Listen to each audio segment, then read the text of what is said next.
Nagduda ang Malacanang sa paglalahad ni Congressman Leandro Leviste sa umano'y Cabral Files. Baka raw hindi yan Cabral Files, kundi Leviste Files. Live mula sa Malacanang, nangungun sa balita si mobile journalist Julie Baiza. Julie, bakit biglang nagduda ang palasyo kay Leviste? Jiggy, ayon kay Palace Press Officer Claire Castro, mahirap daw sagutin yung mga dokumentong walang basihan.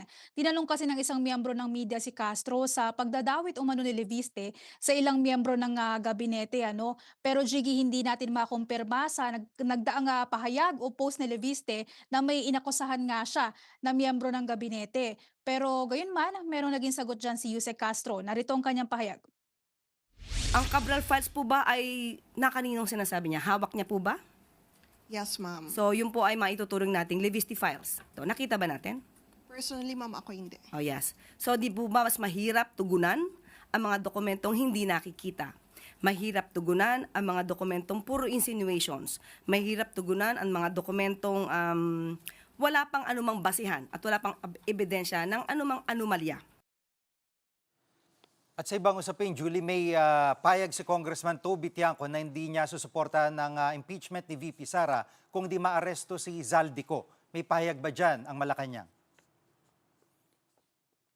Jiggy, hindi sang-ayon si Palace Press Officer Claire Castro sa naging pahayag nga ni Congressman Tiangco. Ayon kay Castro, magkahiwalay dapat na usapin yung impeachment at yung flood control scam. Narito nga ang pahayag ni Yusek Castro. Sa ordinaryong pananaw, hindi naman po konektado ang flood control mess sa impeachment complaint kung isasampa man to kay Vice Presidente. Hindi po siguro dapat na kinukumpara, or rather hindi kinukumpara, kundi hindi dapat ini-equate, hindi siya dapat depende ang anuman desisyon patungkol sa impeachment complaint, hindi siya depende sa outcome ng pag-iimbestiga sa flood control project.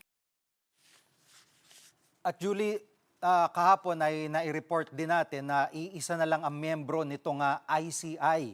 At ano bang nakikita ng Malacanang na mangyayari dito sa komisyon?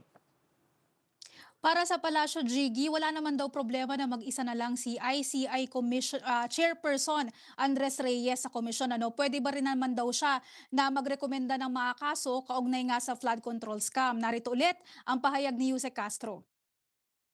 Recommendation lang naman po.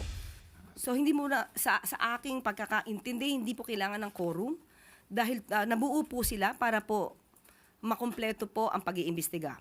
Katulad po ni Secretary Babe Singson at si Commissioner Fajardo. If the ICI will only have one member, and that's the chairman, Chairman Reyes, he could still recommend the filing of the case.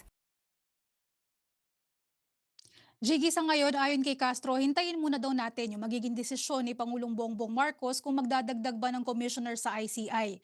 Yan muna ang latest. Balik sa'yo, Jiggy. Yan pong ulat ni mobile journalist Julie Baiza live mula sa Malacanang. Mga kapatid, Jiggy Manikad po. Pagdating sa mahalagang balita sa loob at labas ng bansa, dapat una sa lahat, mag-follow at mag-subscribe na sa social media pages ng News 5.